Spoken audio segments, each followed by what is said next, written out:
Right, hey guys, how are we doing? Back in another video from Mother's Basement. Now, we checked out his Netflix Anime Report Card Volume 1, and so I thought it made sense to check out Volume 2. Let's see what else is on Netflix that is possibly worth checking out or not checking out, as the previous video was very much like, don't check out Seven Seas, don't check out Heaven's Hero Mask. So let's see what we get on this one. I've got some really good Netflix anime I want to tell you guys about. Cool. I'm going to do that now, because you can't Scissor stop me.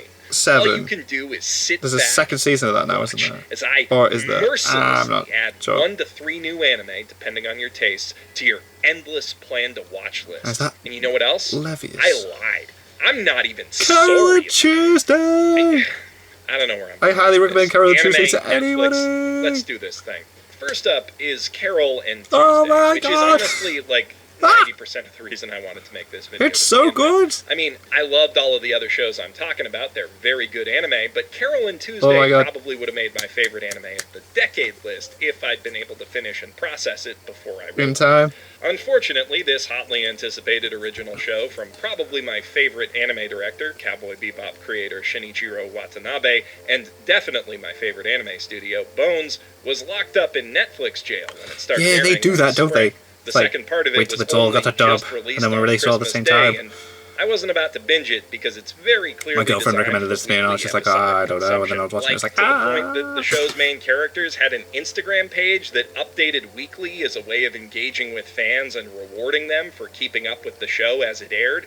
And also, that page is entirely in English. Netflix really couldn't have fucked this release up harder if they tried. Man. But I digress, even though that's still a problem. That would have been they're so presently fun. screwing Beastars, Dorohedoro, and Drifting Dragons into Beastars undeserved obscurity was so with their cool. stubborn refusal to simulcast. No way, I won't do it. digress. Because Carole and Tuesday makes me feel super duper happy. It's and so also good. sad and a lot of other things too. The songs And are so I'd good as really well. rather focus on that. The story's simple enough. A feisty black refugee and a sheltered white suburban runaway fall in love at first jam session, finding a connection that transcends race and class, and they embark on a musical journey together, aiming for the top of the interplanetary So charts. good to meet so many interesting It's not people the along the way strongest as well. plot, honestly, even if I personally like the subject matter. It dips into a lot of biopic cliches and relies a bit too heavily on convenience and coincidence, but none of that really drags it down, Nope. because the music and the lively animation tell the real story in Carole and Tuesday. Hell yeah. This is an emotionally raw, powerful piece of art with a simple message at its core.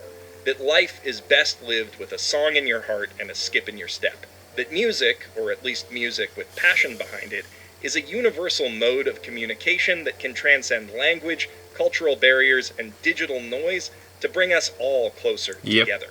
And it conveys that message beautifully through that same language. I'm not, by any stretch of the imagination, a music expert, and I don't think I've got particularly refined Oh, he's tastes so in cool. that arena, Whoever. but I know what I like, and I really like Carole and Tuesday's Oh, it's so pop good. folk sound.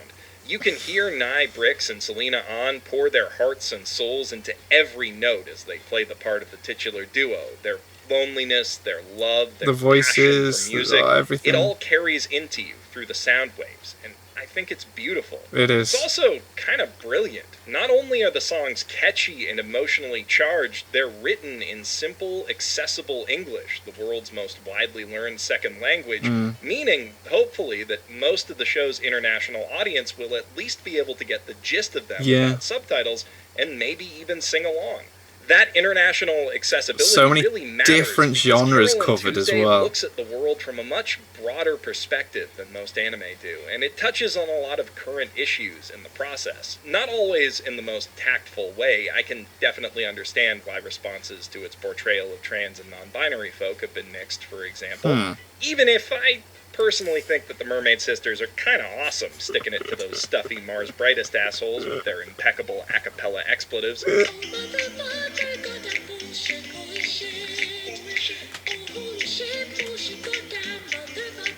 So good. It's a catchy fucking song, and those mermaids got pipes. Don't at me. Yeah. From my perspective, the show seems to be making an earnest effort to speak to as many different kinds of people as it can, and I love that, however clumsy the effort may be in places. If you watch Carole and Tuesday with an open mind and just let the music wash over you, I think you'll find it's really moving. Yep. I know it moved me. And that's not the only thing worth recommending it for. Carole and Tuesday is a stealth sequel to Cowboy Bebop, and not just in the sense that it's set around the same time in the same universe. Like Bebop, this is an episodic sci-fi series with one-off storylines that explore cool high concepts while playing fast and loose with genre and tone.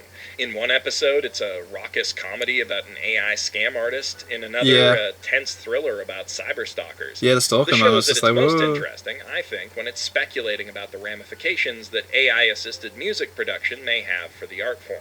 As a plucky artistic duo, Carole and Tuesday are obviously meant to represent something more authentic and heartfelt than the corporate pop status From the quo, human but soul. AI music isn't presented as being soulless, necessarily. Audiences in the show connect with Angela's AI-made singles just as strongly as they do with Carole and Tuesday's homespun Different goodness. approaches. And other artists use the technology to experiment and push genre boundaries in really interesting directions. It's kind of my headcanon that Shinichiro Watanabe used his Cowboy Bebop Forever clout to make this whole show just so that OG Bulldog's virtuoso gangsta opera could exist. Oh, so epic, though.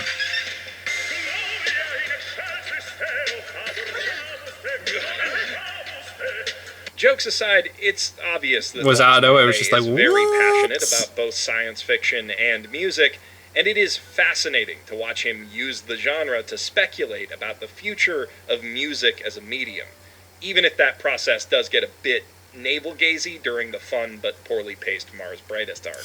There's just I enjoyed it. so much in this show, so much I want to talk about in regards to it, the attention to detail and its direction and its OPs. Oh my Haruhi, those OPs. And then, of course, there's its relationship to the greater Cowboy Bebop cinematic universe, but that should wait, probably. I've got to stop writing this mini Someone needs to review do at a video some point. about that. I just love this show so much, from its beautifully animated face down to its warm, optimistic heart. And I want everyone when on they're Earth doing the to music video. experience it at least once. So many references. Maybe more times. But if you do, my advice is to take it slow. It's not a super binge-friendly show. The episodes really benefit when you watch them one or two at a time. Oh, I don't Give know. the Like, emotions I time to simmer. And go through a I few, kinda think although, that Netflix nah, I was ruined watching a one lot or of two a people's day. viewing experience by chopping and dropping between it the work way and they that. did. In the spirit of half-heartedly carrying on the report card gimmick from my last roundup video, I'm giving Carole and Tuesday an A+.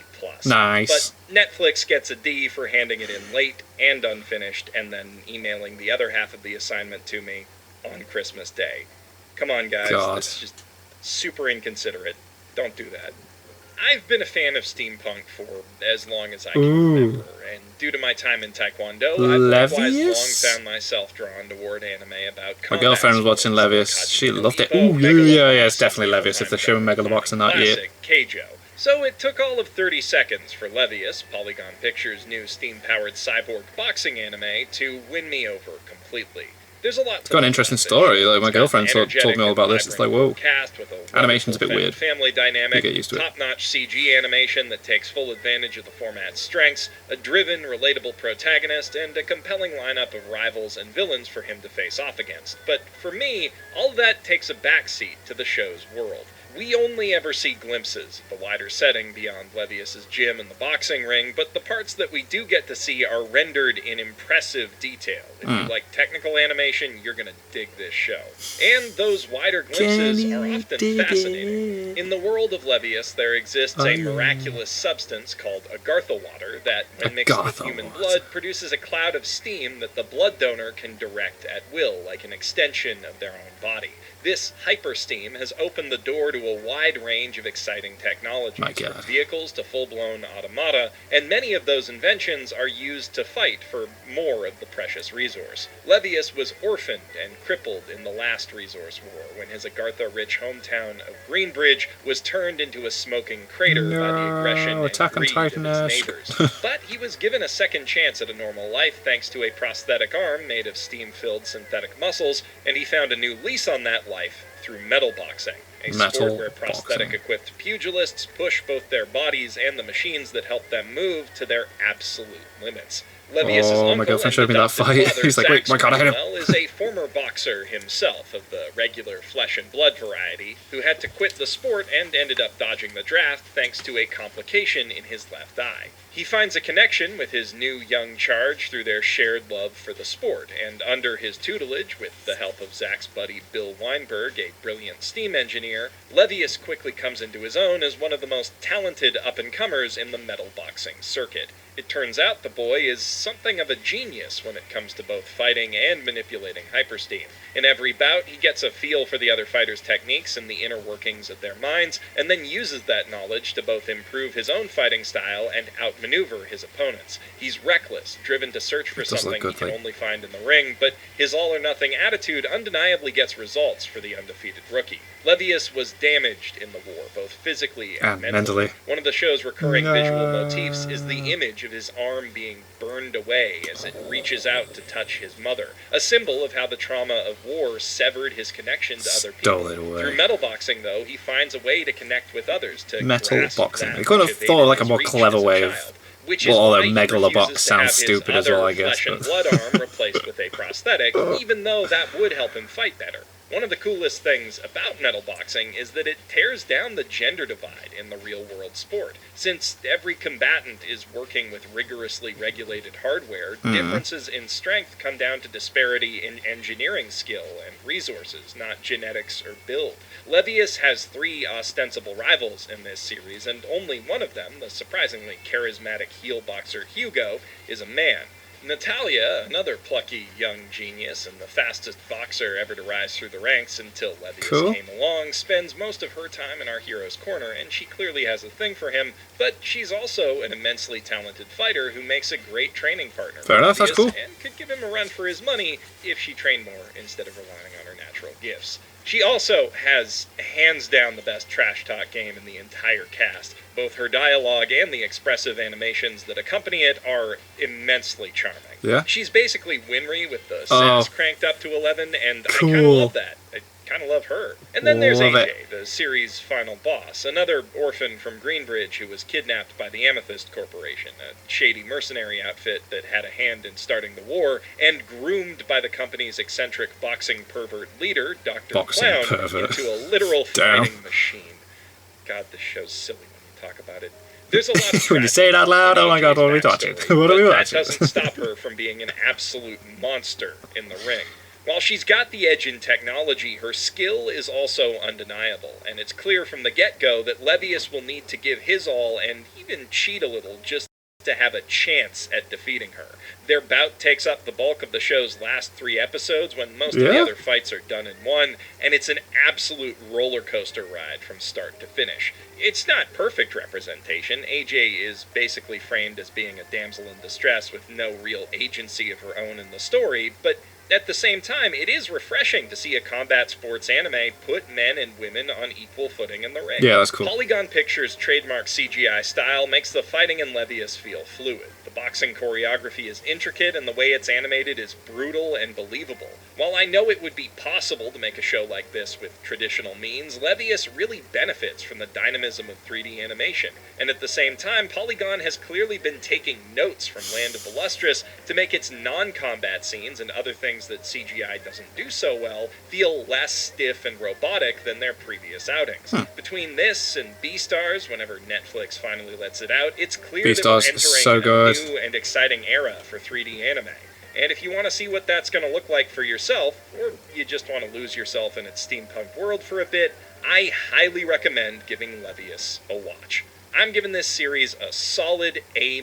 Cool. Of course, digital animation tech isn't only good for 3D shows. It's opened up new avenues for 2D animation as well. And Netflix's first Chinese-made original anime, Scissor 7, is this worth watching? Entertainment out of Beijing, leverages the creative potential of digital 2D animation in ways rarely seen outside of the works of Masaki Yuasa and Science Saga. Oh my god, that was class. With zippy, energetic visual gags and stunning action scenes rendered in a style reminiscent of Scott Pilgrim, Scissor 7 is an absolute treat for the eyes. And it's a strong indicator of Netflix's general incompetence when it comes to anime and animation that they've barely even acknowledged that this brilliant series exists. Show any animation fan just the intro to this series, and most of us will drop everything to watch it at our earliest convenience. Yet Netflix doesn't even have a trailer for it up on their YouTube channel. In case the cancellation of BoJack Horseman and Tuca and Birdie didn't give this away, Netflix management has no idea what they're doing with their cartoons. Oh. And because Netflix is so eager to underpromote great animated series and then cancel them with a shocked Pikachu face when they underperform, I guess it's up to me to champion this show in their stead.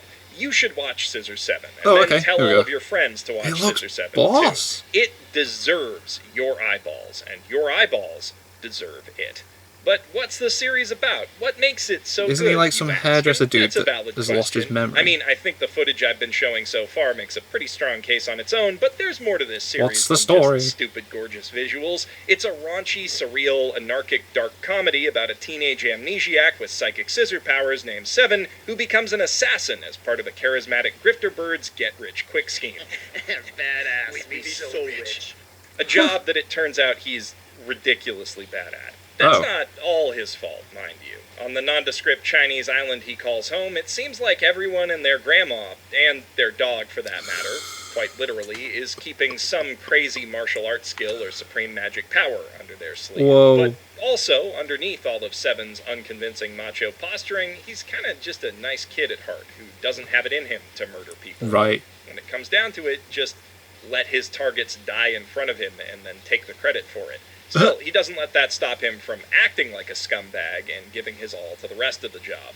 Using special chicken eggs that are either magical or made of some super advanced technology, or maybe just a thing the grifter bird makes with his body, it's not entirely clear. Seven can transform into literally anything he imagines. Oh, sort cool. of like Hitman meets prop hunt, I guess. It's a pretty OP that's an interesting skill, way of honestly, and in describing the it. hands of someone even remotely competent, it would be deadly, but Seven's a dumbass, so the show mainly milks the concept for its comedic potential. And there's a lot there. There's a ton of fantastic visual comedy in Scissor 7. Could you, maybe do me a favor and give me a push? It feels like AHA Studios was trying to make every motion as interesting and entertaining to look at as possible on a limited budget, using each and every tool at their disposal. And while it's more than a little rough around some of its edges, particularly when it comes to English voice acting and general sound design, something Netflix could help with by, giving a shit, that approach to animation makes it endlessly entertaining nonetheless. I don't think this is a perfect show. It has memorable characters, but the story around them... The animation looks freaking boss as well. And with it's cool. at times, aggressively juvenile sense of humor, it has quite a few jokes that just didn't land for me, but it moves at such a fast clip and throws out so many crazy novel ideas in quick succession that I didn't really mind. As someone who loves seeing animators just go nuts with It big does seem like they've ideas, gone crazy I had with it, like, a it's huge, cool. goofy grin stretched across my face the whole time I was watching it. Scissor 7, renamed from Killer 7 in its original Chinese, presumably to avoid confusion with that other black comedy about an assassin with supernatural abilities and identity issues, probably isn't for everyone, but I think if you enjoy over-the-top animated action and zany cartoon Yo, it comedy looks so in good. equal measure, and especially if you're someone who felt a little let down with Foolie Cooley's not-so-triumphant return last year, then you're going to want to watch it at your earliest convenience. I'm giving this show a B, which is short for be watching this anime fast. All so right. Netflix doesn't cancel it. Okay, yep, brain juice, all gone. Sorry guys, I wanted to cover Cannon Busters in this video. My too, girlfriend but watched that'll Cannon have to Busters wait as well, until and she life thought it isn't was bearing down on me okay. like a She watched the thing whole thing though, so... is unpleasant and anime related somehow. I'm just gonna go. Please watch these anime though. They're all real good. That's why I watched enough of them to talk about them. And if you watch them and want to talk about them too, I'd love to hear your thoughts in the comments down below, as well as which Netflix anime you want to see me talk about next when I do another one of these things in 6 months, or hopefully sooner. Okay, just so nobody panics, we are actually mostly okay. It's just a real stressful month, and we're trying to get through it with humor and sometimes screaming. I will let you guys know if you ever really need to start worrying about us. Till then, though, I'm Jeff Thu, professional shitbag, signing out from my mother's basement. Sweet! So, I've seen Carole on Tuesday. Levius, my girlfriend, recommended and told me a lot about, so I know most of the story, so... That Scissor 7, though, that looked cool. And I did see it actually promoted by when I went on my Netflix app. It was like, hey, check out season 2 of Scissor 7. So I was like, oh, interesting. And then he's gone on and said that like season 1's so it looks like it's worth watching. Cannon Busters, my girlfriend thought it was alright. My girlfriend watches more anime than me. On Netflix. Anyway, thank you guys very much for watching. What do you guys think of that? What do you guys think of this? Click like, subscribe if you haven't already. Leave comments down below. Let me know what I should watch and discuss in future videos. And I'll see you guys. All you guys next time.